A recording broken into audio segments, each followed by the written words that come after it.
অনেকে বলে তহা হুজুর এই মমতার এই অমুকের এই কে বলেছে রে বাবু? এখন কিছু কিছু ফচকে চিটিংবাজ ধোঁকাবাজ, হ্যাঁ অনেকে অনেক রকম কথা বলছে, বলতে দেন। কোন একজন আপনারা দেখেছেন এই কি বলে সোশ্যাল মিডিয়ায় একজন রাস্তা ধারে দাঁড়িয়ে বলছে আমি নাকি মূর্খ, আমি নাকি জাহেল, আমি নাকি অজ্ঞ, কিছু পড়াশোনা করিনি, আমার 2 এর সার্টিফিকেট নাই, 3 সার্টিফিকেট নাই, মাশাআল্লাহ ওর বড় সার্টিফিকেট। একদিন আমার রাস্তার ধারে দাঁড় করিয়ে দেখবে, আপনি দাঁড়ান আপনার জিভটা দেখবো তৃণমূলের খেতে খেতে কত জিভটা মোটা হয়ে গেছে। এখন দেখছি সেই মাল দেখছি একদম 5-8টা আরম্ভ করে দিয়েছে, 5-8টা আরম্ভ করে দিয়েছে। কথা বুঝতে পারছেন না? শোনেন, আল্লাহ যদি কাউকে ইজ্জত দেয়, সারা দুনিয়ার মানুষ যদি তাকে বেইজ্জত করার চেষ্টা করে, ইন্নাল্লাহা মা'আস সাবিরিন, সে যদি সবর করে তার বদলা কেউ লিক আর না লিক আমার আল্লাহ নেবেন, আমার আল্লাহ নেবেন। আপনারা একটু অপেক্ষা করুন, একটু অপেক্ষা করুন, আরো কিছু দেখতে পাবেন। আমার প্রতিবাদ অন্য কিছু নাই। আমরা পীরের আওলাদ, হাফেজ সাহেব, মৌলানা সাহেব, কারি সাহেব, যদি কেউ মনে করেন আপনারা তৃণমূল পার্টি করবেন করতে পারেন, কংগ্রেস করবেন করতে পারেন, সিপিএম করবেন করতে পারেন। আমার প্রতিবাদটা একটাই, তুমি আমার পীর বংশের আওলাদ হয়ে, তুমি পীর বংশের আওলাদ হয়ে পার্টি করছো করো। কেন দাদা হুজুর 5 হুজুর পার্টিকে পছন্দ করতেন না, গুলামতি পছন্দ করতেন না। যদি পছন্দ করতেন শুনে রেখে দেন, বাংলার মুখ্যমন্ত্রী দাদা হুজুর হতো, বড় হুজুর হতো, মেজা হুজুর হতো, সেজা হুজুর হতো, মা হুজুর হতো, ছোট হুজুর হতো, যদি পছন্দ করতেন।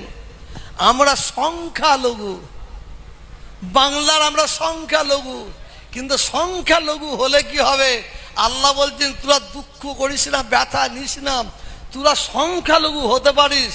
শোন, বাংলার মুখ্যমন্ত্রী কে হবে না হবে সেই চাবিটা আমি সংখ্যালঘু তোদের হাতে তুলে দিলাম।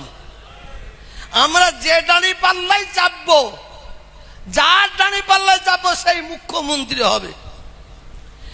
এখন আমরা অনেকে আমাদের কমজোর মনে করেছে, বিজেপির ভয়, বিজেপির ভয়। কেউ যদি মনে করে বিজেপির ভয় দেখিয়ে যে মুসলমানদের ভোট নেবে, সে ভুল করবে, ভুল করবে। মুসলমান এমন একটা জাত, আমরা বাঁদরের খ্যাকানি শোনাচ্ছি নাই, হনুমানের চড় খেতে রাজি আছি, হনুমানের চড় খেতে রাজি আছি। তবে আমি বেশি মুখ খুলবো না, আমার অনেক কাজ আছে, আমি একটু খামোশ খেয়ে আছি। কিন্তু আমার যখন দরকার হবে আমি আপনাদের ডাকবো, আপনারা আমার ডাকে সাড়া দেবেন তো? কই হাত উঠলো কোথায়? মুনাফেকি হাত তুলবেন না, অনেকে মুনাফেকি হাত তুলবেন। বাপ একটা, কথা একটা থাকবে, তবে আপনাদের নিয়ে মিসইউজ করব না। হাত নামান। আরে আপনারা জানেন না বাংলাদেশের ইন্টারন্যাশনাল বেশ্যা, ইন্টারন্যাশনাল লেখিকা নয়, ইন্টারন্যাশনাল বেশ্যা, যার নাম হচ্ছে ওই মহিলা তাসলিমা নাসরিন। আমার রাসূল পাক সাল্লাল্লাহু আলাইহি ওয়াসাল্লাম সম্পর্কে এমন এমন ভাষা ইউজ করেছে, দ্বিখণ্ডিত বইটা খুললে আপনারা পাবেন, পাবেন। আমি বলতে পারবো না। তাসলিমা নাসরিনকে এদিকে গেল কেউ জায়গা দিচ্ছে না, ওদিকে জায়গা দিচ্ছে না, এইদিকে জায়গা দিচ্ছে না। কোথায় জায়গা পেল? পশ্চিম বাংলায়। বাহ! পশ্চিম বাংলার মুখ্যমন্ত্রী বুদ্ধ জ্যোতি বসু, জ্যোতি বসু ক্ষমতায় আছে, তাকে জায়গা দিয়েছে। বা আমার নবীকে গালাগালি করবে আর আমরা বালিশে মাথা দিয়ে ঘুমাতে পারি? হ্যাঁ, আমি নিজে বুদ্ধদেবের কাছে গিয়েছিলাম, কোরআনের মজলিসে মিথ্যা বলবো না, বাংলার কোন মুসলমান যায়নি। আমি নিজে বুদ্ধদেবকে বললাম, আপনারা ওই ইন্টারন্যাশনাল বেশ্যাটাকে কেন ডেকে দিয়েছেন? বাংলায় আগুন জ্বালাবার জন্য?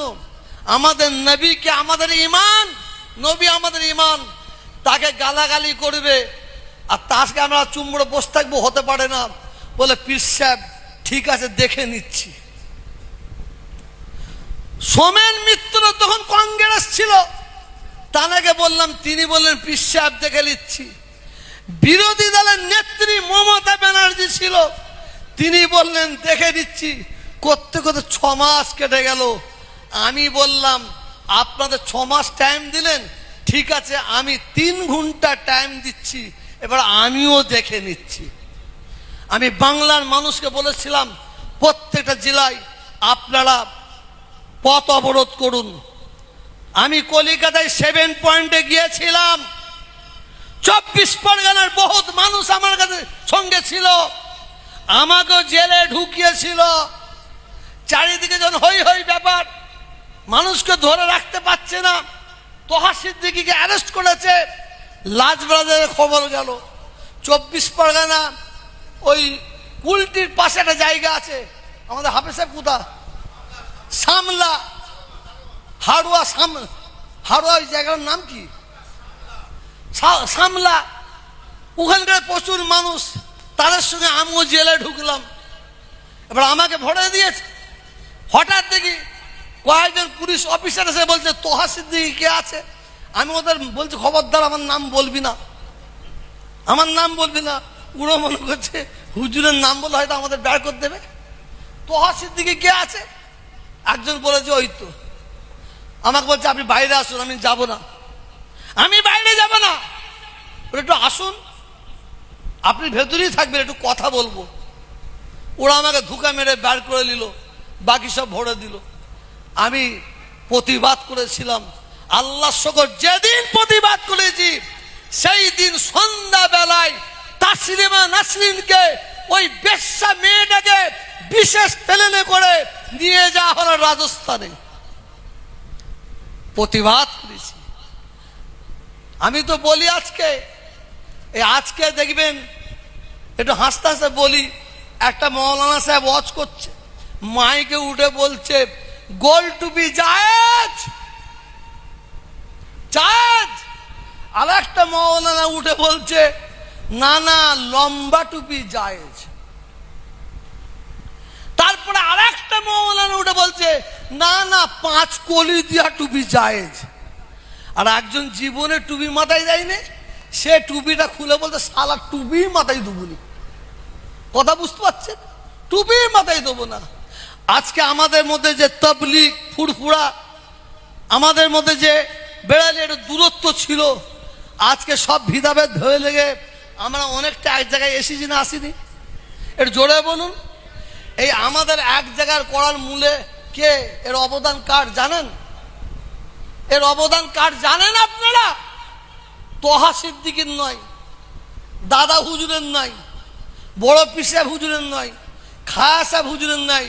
এই আমাদের তবলিগ ফুরফুরা দেওবন্দি আমাদের এক জায়গায় একটু আসার কাছে আসার মূলের যিনি মেন ব্যক্তি, তার নাম হচ্ছে নরেন্দ্র মোদী, প্রধানমন্ত্রী নরেন্দ্র মোদী।